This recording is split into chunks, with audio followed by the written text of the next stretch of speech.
Hi, I'm Doc Sanders. This is that special time in November when we honor our veterans from all the wars that have fought for the freedom of our country. Today, it is my delight that I have a special guest, Joe Diamond, who is a World War II veteran. Joe, I'd like for you to share with me a little bit about what you did before the war. Were you an enlistee or were you drafted and that sort of thing?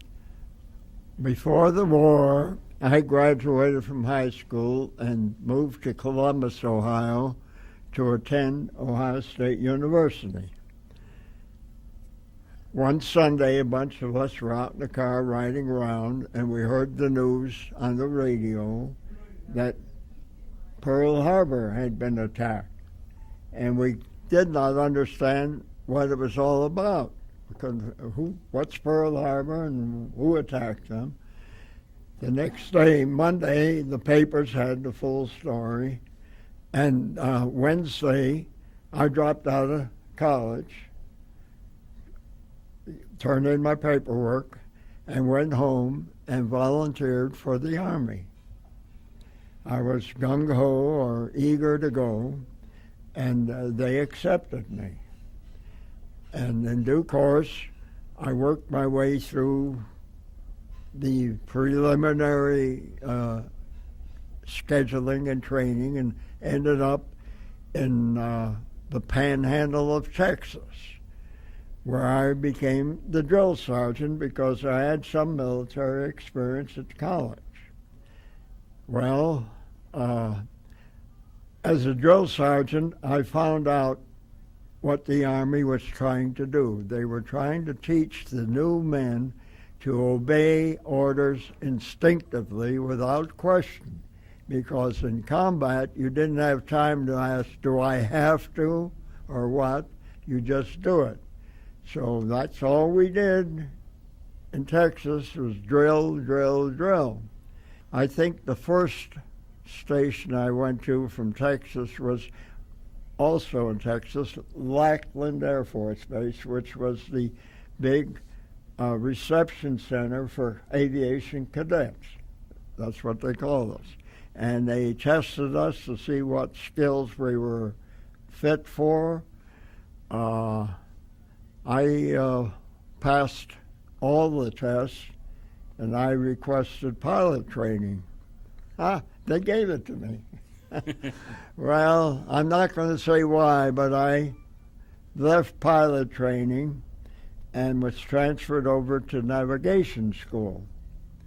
And there I finished the course.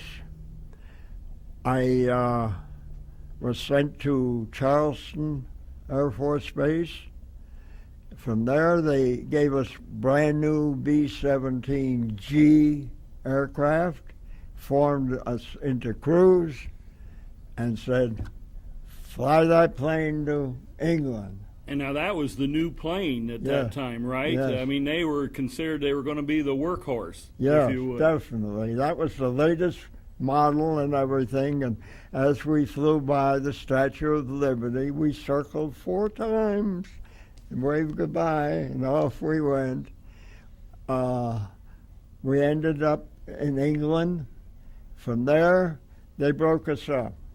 They put us in a replacement depot, and we were called out individually as the case would be, where different units needed different individuals. Now, that was individuals rather than the whole crew going, right? Now, occasionally there was a call for an entire crew, so if you were fortunate, you hit that bunch, and the men that you had gotten friendly with and flown across the ocean with and everything, you stayed together. But otherwise, you didn't. So you'd be replacing as an individual to a needing unit. Well, when I first joined the 92nd, the word was if you flew 25 combat missions, you would be transferred back home. I got close to 25. They said, no, let's make it 30 combat missions before we send you home. And next thing I knew, they said, you're here for the duration plus. Don't worry about going home. Tell us a little bit about the mechanism of that, how the pilot actually gave up control of the plane for the bombardier. All right. Well, the bomb mission started out back at home base where we flew a staggered semicircular route to get in line to take 2,000 planes in one line. It took a lot of work to get them organized. And then off we'd go, and I would be in charge directing the pilot where we were headed and how to get there. And then when we get to the IP, the initial point prior to dropping the bombs, we get lined up, and from there on in, it was a straight, no change of altitude or speed or anything to maintain accuracy of the bomb drop. And once we left the IP, the bombardier had control of the airplane. When he'd correct his bomb sight to keep the plane on the target, the plane actually moved at his command. And the pilot just sat there with his arms folded because nothing he could do. He was just a passenger at that time. And then when the bombardier said, "Bombs away," and pushed the button to drop them, then the pilot would kick his button and retake control of the airplane. And try to get out of there as fast as you could, right? Well, there was a standard procedure. You didn't just take off running because you had 2 planes on your right and left wing and 3 planes directly behind you. There was a 6-plane formation, Right. and they all went as one. So you didn't just take off running. The thing is, though, is that obviously the Germans didn't just sit there and let it happen. They sent planes after you, right? Yes, they sent Messerschmitts and Junkers, and some of them were head-on attacks right at you. Some of them adopted the kamikaze approach and just flew right into you, figuring they'd give up their life if they could take the big bomber plane out. And they had anti-aircraft guns that used 2 types of missile. There's the one they'd shoot off that would explode on impact, and then there was another missile that would explode on timing. They would set a timer, and so many seconds after they shot it off, it would explode, and fragments would fly all over the area.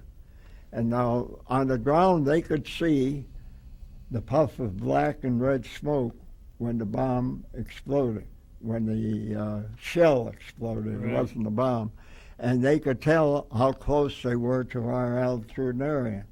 So they would adjust.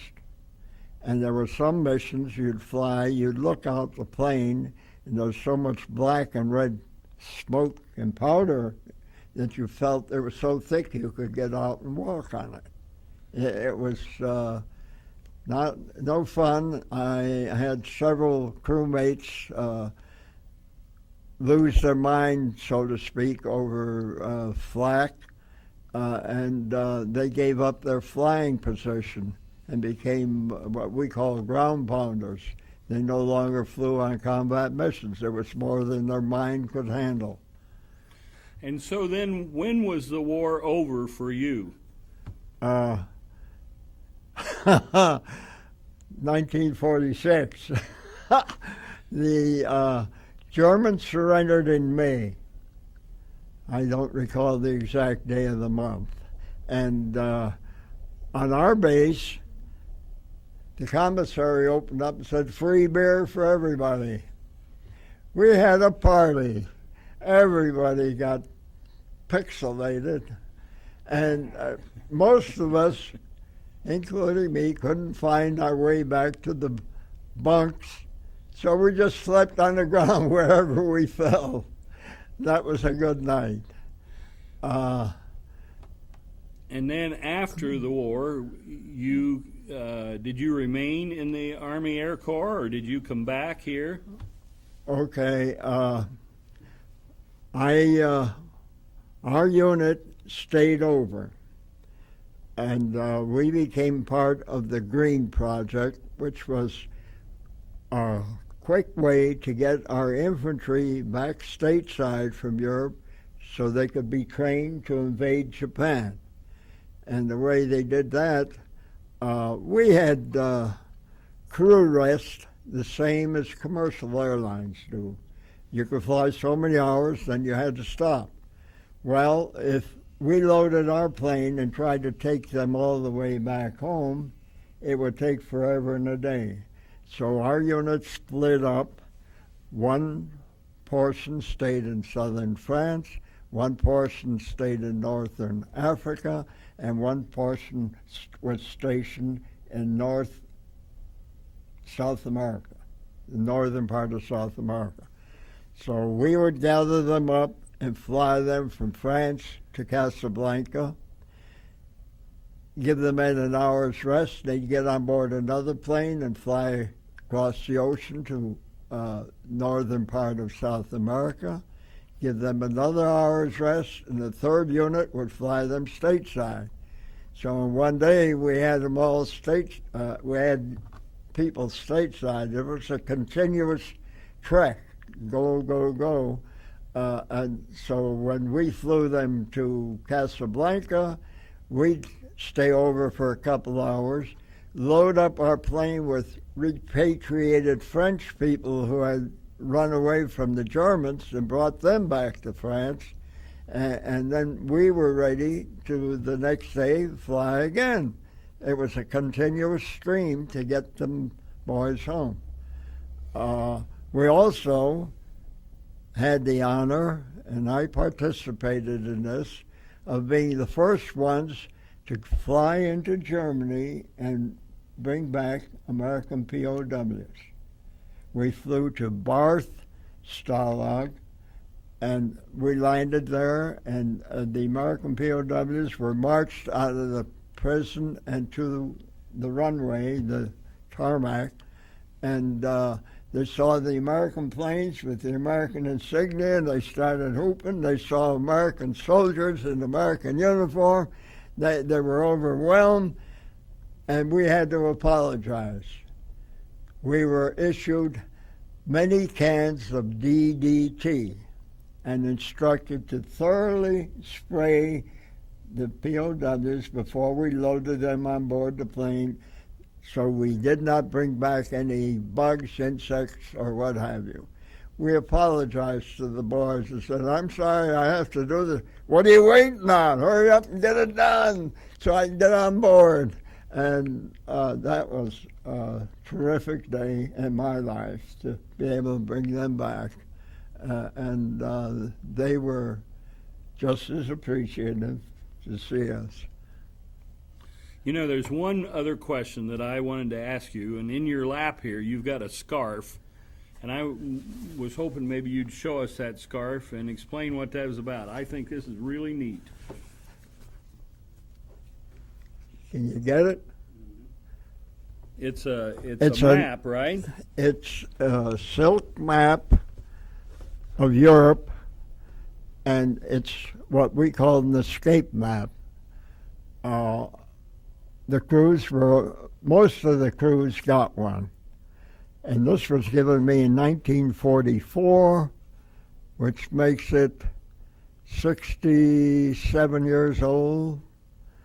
And it's still as good as the day I got it. Has a few creases in it from being folded.